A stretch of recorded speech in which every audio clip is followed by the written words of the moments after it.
E o semeador continua ainda andando e deixando cair mais grãos, né? Mais sementes. Uma outra parte caiu entre os espinhos. Claro que entre os espinhos também tem terra. Elas cresceram, mas os espinhos a sufocaram.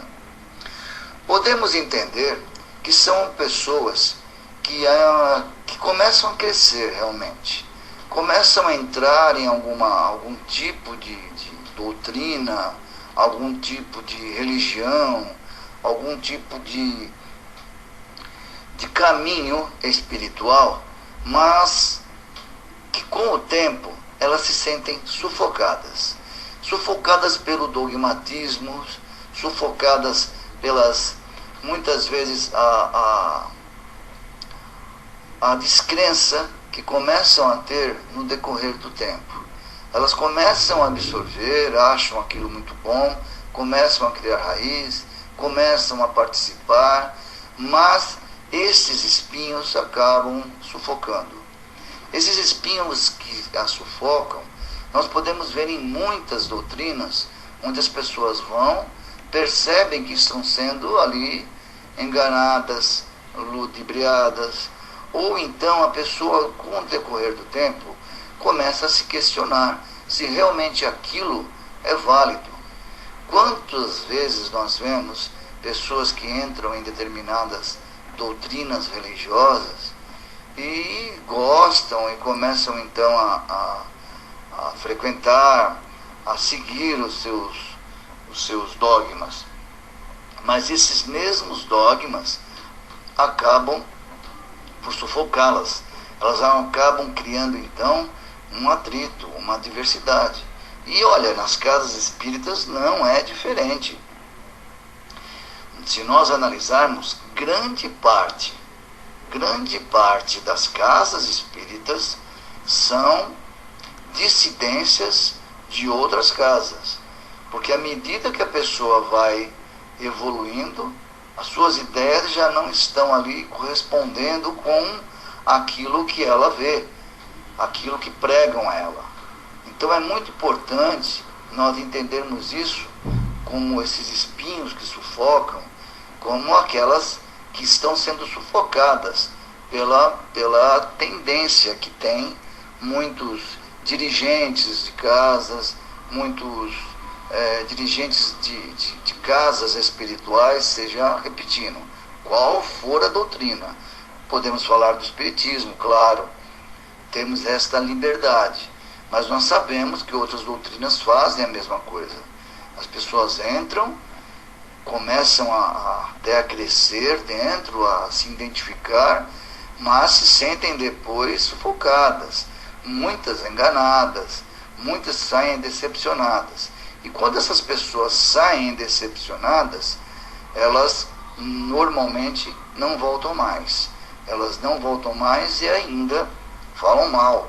E a vida da pessoa realmente fica amargurada, porque aquilo que parecia a ela ser algo que daria uma mudança interna, aquilo que era muito difícil, principalmente nós que vivemos dentro desse planeta onde é tão importante nós termos esta evolução, essa disciplina espiritual, nós acabamos nos perdendo e acabamos então se sentindo sufocados mesmos.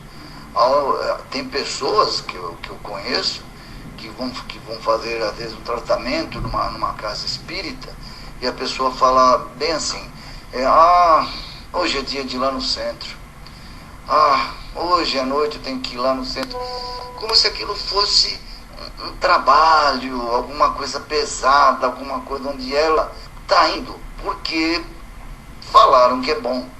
Então ela vai, muitos centros têm aqueles controles, né, onde tem o carimbinho lá para mostrar que ela fez um tratamento de 10 sessões, depois faz mais 10.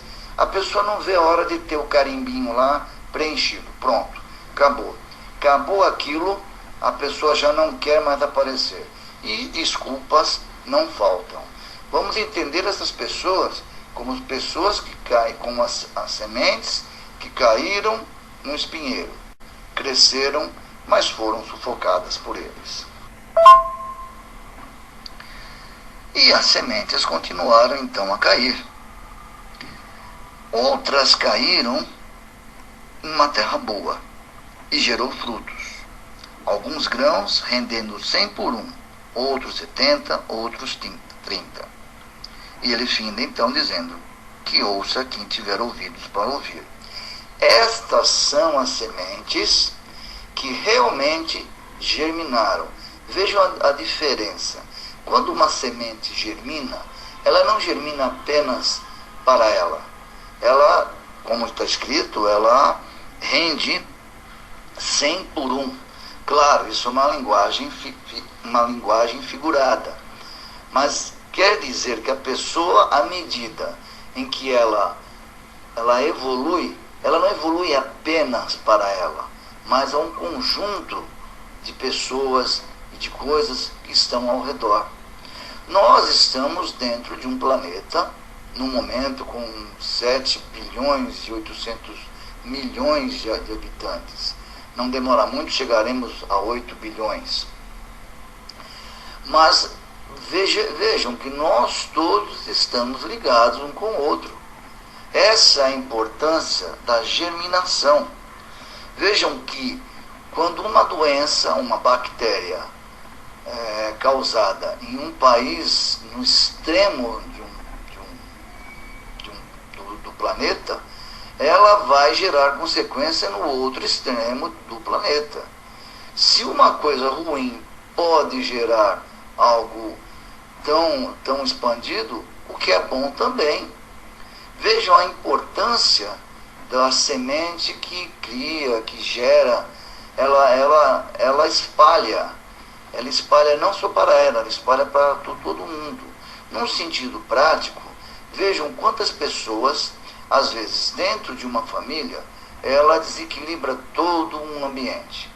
A pessoa, às vezes, ela fica lá em bar, ela bebe, ela chega em casa.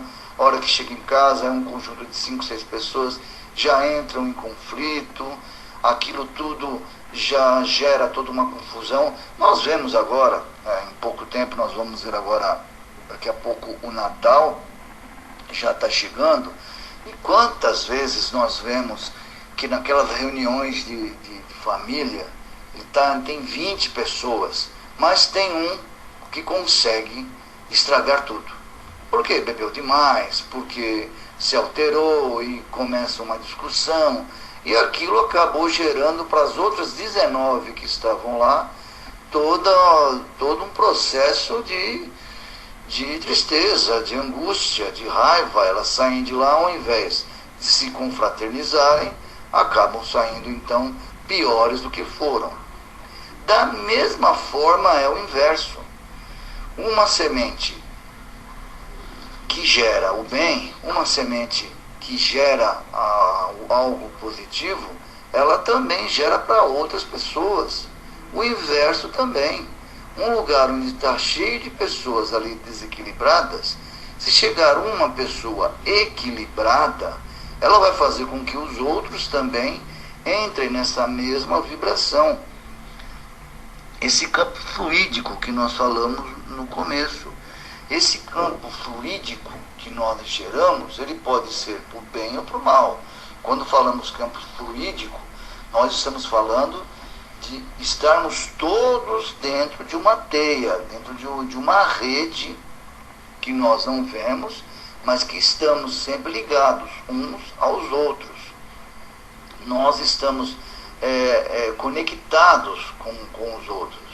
A importância de levar a palavra positiva, a palavra do bem, é saber que nós vamos criar, então, aquilo que nós podemos chamar de corrente do bem.